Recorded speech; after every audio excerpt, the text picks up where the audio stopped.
Magandang hapon sa inyo lahat mga idol. So idol, nakatapos na namin yung kisame alas 5 na kasi idol, uwi na kami kaya stop na kami sa trabaho. Idol. Shoutout nga pala sa inyo idol na tapos na namin yung kisame. Ayan idol. So nakapagdingding na rin kami. Ayan idol. So bukas siguro idol, tapos na rin yung ginagawa namin dito.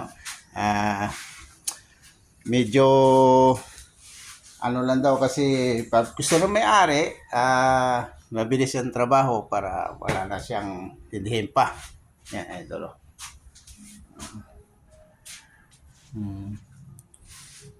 Mabilis-bilis yung aming trabaho ngayon. Nagbago kami nung nakaraan ng bubong. Yung babon po ito, idol, bubong yan.